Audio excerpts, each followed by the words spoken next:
Hello friends, कैसे हैं आप सब।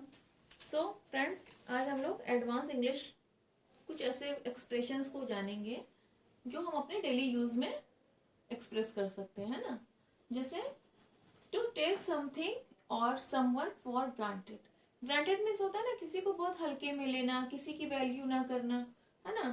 तो मीनिंग देखिए, to assume that somebody or something will always be there, मतलब ऐसा सोच लेना कि ये इंसान या कोई चीज हमेशा हमारे साथ हमारे पास रहने वाली है। होता है ना, जब हम किसी को खो देते हैं तब हम उसकी वैल्यू करते हैं। तो हम क्या क्या कर रहे होते हैं, जब वो हमारे पास होता है उसको फॉर ग्रांटेड ले रहे होते हैं। तो एग्जाम्पल देखिए, it's easy for children to take their parents for granted, है ना। मतलब बच्चों के लिए ये बहुत ही आसान है कि वो अपने पेरेंट्स को फॉर ग्रांटेड लेते हैं, बहुत हल्के में लेते हैं। बेसिकली वो हमेशा अपने पेरेंट्स से क्या करते हैं, डिसएग्री करते हैं, उनकी बातों को नहीं मानते हैं, है ना। फिर सेकंड देखिए, हैविंग सेड दैट, है ना।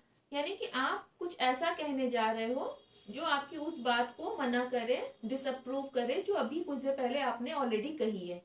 तो एग्जाम्पल देखिए, we might have to do some extra efforts, है ना। वो ये कह रहे हैं कि हो सकता है हमें कुछ एक्स्ट्रा एफर्ट करना चाहे। बेसिकली ये किसी ऑफिस में मीटिंग हो रही है, उसमें ये बात कही जा रही है कि हो सकता है हमें कुछ एक्स्ट्रा एफर्ट्स करना पड़े। फिर क्या कह रहे हैं, having said that I would like to remind you that we are not going to ask you to cancel your holidays. यानी कि वो कह रहे हैं कि ये कहने का मतलब ये नहीं है कि हम आपको मतलब आपको ये रिमाइंड करा दें कि हम आपसे ये नहीं कहने जा रहे कि आपको अपनी हॉलीडेज कैंसिल करनी पड़ेगी। यानी कि एक तरफ तो आप ये कह रहे हो कि आपको एक्स्ट्रा एफर्ट्स करने हैं, दूसरी तरफ आप कह रहे हो कि आपको हॉलीडेज कैंसिल करने की जरूरत नहीं है।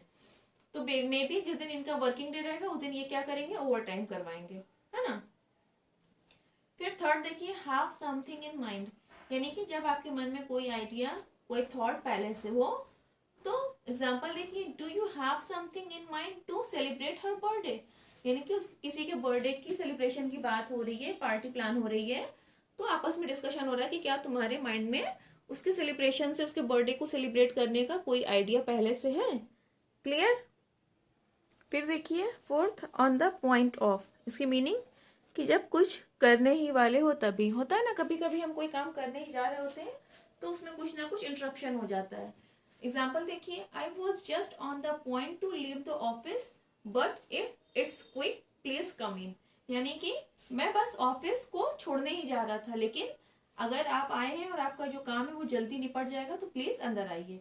होता है ना, कभी कभी आप अपने ऑफिस से या अपने शॉप से या अपने घर से निकलने ही वाले होते हो तो सडनली कोई आपको विजिट कर लेता है।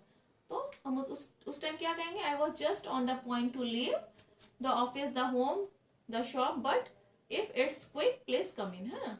फिर फिफ्थ देखिए, कीप एन आई ऑन। इसकी मीनिंग होती है नजर रखना, वॉच करना, किसी चीज पे बहुत ध्यान से नजर रखना, वॉच करना किसी चीज को। एग्जाम्पल देखिए, keep an eye on the boiling milk. तो जब मिल्क उबल रहा है तो उस पर बहुत ध्यान से नजर रखो, अदरवाइज क्या होता है, मिल्क स्पॉइल्ट हो जाता है, यानी कि उबल के बर्तन से बाहर गिरने लगता है ना। तो इस तरह से हम कीप एन आई आई का अदर यूज भी कर सकते हैं, जैसे keep an eye on your children, on your husband, specially wives के लिए कि keep an eye on your husbands, है ना। फिर देखिए सिक्स देखिए, टर्न आउट टू बी। इसकी मीनिंग क्या है कि आपने जो एक्सपेक्टेशन की थी, जो आशा थी, जो उम्मीद थी, उससे हट के कोई चीज होना। तो the hot weather has turn out to be great. यानी कि जो गर्म मौसम था अब वो कैसा हो गया है, बहुत सुहावना हो गया है, प्लीजेंट हो गया है। So let's go for drive, तो चलो ड्राइव करने चले, है ना। यानी कि मौसम अभी तक कैसा था, बहुत गर्म था, तो अभी सडनली क्या हो गया है कि हमारी एक्सपेक्टेशन से, हमारी उम्मीद से हटकर वो बहुत प्लीजेंट हो गया है ना। इसी तरह से आप इसको यूज कर सकते हो, टर्न आउट टू बी। यानी कि कभी कभी होता है ना कि हम किसी चीज को विक्ट्री मान रहे होते हैं, लेकिन वो क्या किस में टर्न हो जाता है, हमारे हार में। क्लियर। फिर देखिए, टेकन अबैक, यानी कि शॉक होना, शॉक लगना, एकदम होता है ना, कभी कभी आपके साथ कुछ ऐसा होता है जिसपे आप एकदम आश्चर्यचकित हो जाते हो, एकदम शॉक रह जाते हो।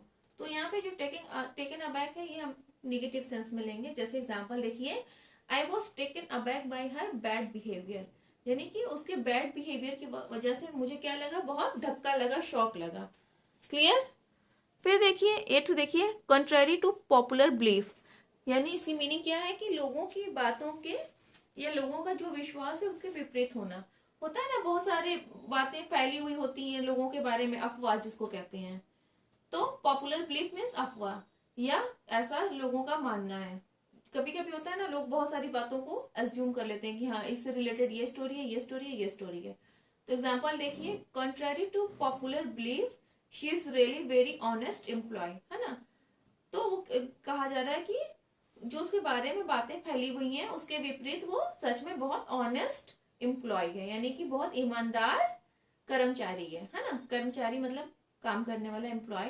ठीक, आगे समझ में आपको कॉन्ट्रेरी टू पॉपुलर बिलीफ। इसी के साथ साथ हम अगर ये कहते हैं कि कोई भी इंसान डिसऑनेस्ट है, तो हो सकता है हम उसके बारे में जान रहे हो कि वो बहुत ऑनेस्ट है लेकिन वो एक्चुअल में डिसऑनेस्ट हो। तो इसका यूज इस तरह से होता है कि जब हम किसी कोई चीज ऐसी हैपनिंग होती है जिसकी हमने एक्सपेक्टेशन ना की हो, या उसके बारे में ये बिलीफ फैला हुआ, पॉपुलर बिलीफ हो, ये माना जा रहा हो कि ये चीज ऐसा नहीं ऐसा है ना। सो फ्रेंड्स, आज के लिए बस इतना ही। मिलते हैं नेक्स्ट वीडियो में। चैनल को प्लीज सब्सक्राइब कर दीजिएगा। Okay, bye bye, take care.